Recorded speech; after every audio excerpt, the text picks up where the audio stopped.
हाय सांग माने जय जगन्नाथ। तो सांग माने आज आसतु प्रस्तुत करवा बुट डाली तरकारी। तो से देखु सांग माने मुझे बुट डाली 5 ରୁ 6 घंटा बतुरे नहीं जाइए। आलू दुईटा को छोट छोट कर काटी नहीं जाइए। गोटे पियाज को लंबा लंबा कर काटी देछि। गोटे टमाटो भी काटिकी नहीं जाइए। 8 ରୁ 10 कोला रसुण आ छोट खंडे अदा को काटिकी नहीं जाइए। तो सांग माने एठी देखंतु मसला पाई मु सब्जी मसला हाफ चमच, लंका गुंड हाफ चमच, जीरा गुंड हाफ चमच आ धनिया गुंड हाफ चमच नहीं आ फुटेवाई तेजपत्र 2टा, डालचीनी खंडे, जीरा अल्प टिके। तो सांग माने चलतु एवं आम आरंभ करवा बुट डालीर प्रस्तुत प्रणाली। तो सांग माने देखंतु मुझे गैस लगेगी प्रेसर बसई देछि। प्रथम आम बुट डाली आलू को भल भाव में सिझेदबा। तो सांग माने एठी देखंतु मु प्रेसर बसई सारा पर एथिरे मु बुट डाली पकई देछि। प्रथम बुट डाली पकईदेली, काटी रखि आलू को से पकईदेली। तापर से सांग माने स्वाद अनुसार आपण लुण आपण क्वांटिटी अनुसार आपण लुण पकेबे। मो क्वांटिटी अनुसार मु लुण पकईछि। आउ हलदी पकई सारा पर आम ताकू भल भाव में लुण हलदी सांगे मिसीगला आम ताकू 3 ରୁ 4ଟି हुइसिल मारिदबा।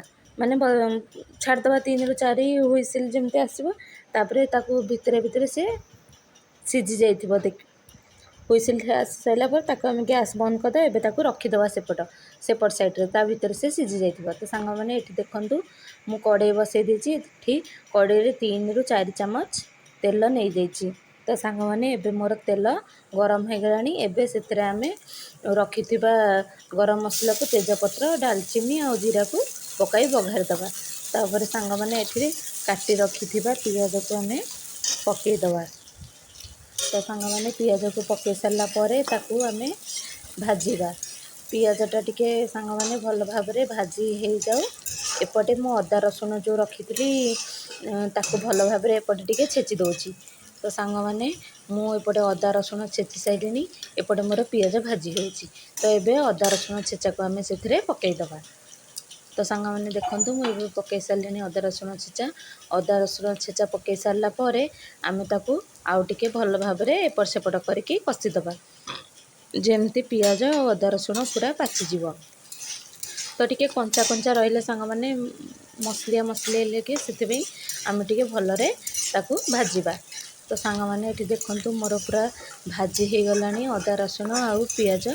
एबे ताकू एबे सेथिरे आमे कोन करबा, काटी रखिथिबा टमाटो को पकई दबा।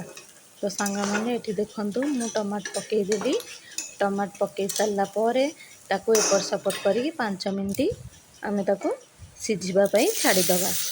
तो सांग माने टमाटो टिके सिझिबा पई छाड़ी गोटा गोटा रहिले भी भल लागिबनी। तो आमे ताकू भलरे पियाज और टमाटो को भल भाव में एपट सेपट करके सिझेदबा। टमाटो जमती पियाज सांगे भल भाव में मिसीजिव। तो सांग माने देखंतु एपटे मोर केमती मसला मिसी जाइछि टमाटो। तो एबे कौन करवा से आमे पकईदबा रखिथिबा मसला गुंड को टिके सब्जी मसला हाफ चमच, लंका गुंड, धनिया गुंड, जीरा गुंड को आमे सही कड़ाई पकईदबा। तो पकई सारा पर कौन करवा आमे ताकू एपट सेपट करके भल भाव में भाजीदबा। तो सांग माने तले लगिଯିव मसला। तो से मु हाफ कप पानी दे दउची। तो पानी देदेले सांग माने मसला आ तले लगिबनी। तो से मु पानी देदेली। तो पानी दे सारा पर ताकू एपट सेपट करी भल भाव में टिके कषिदबा। तो सांग माने आमे ताकू टिके कषि होगा पे छाड़दबा। बेसी कषिबानी, बेसी कषिले पिता लागिव। तो सांग माने देखंतु एपटे मोर मसला किभली कषि होइकी लाल देखागलानी। एबे देखंतु सांग माने मोर एठी बुट डाली आउ आलू भल भाव में सिझी जाइछि। तो सांग माने एबे आमे कोन करबा, से बुट डाली आलू सिझा को आमे सही मसला कड़ाई रे पकई दबा। तो एबे देखंतु सांग माने मु पकई सारलेनी सिझा बुट डाली आउ आलू को। तो सांग माने एबे ताको आमे भल भाव में एपट सेपट करके मिसई दबा। तो मिसी गला पर ताको 10 मिनिट आमे फुटीबा पई तरकारी को छाड़ी दबा। तो सांग माने देखंतु एबे मोर तरकारी केमती फुटुची।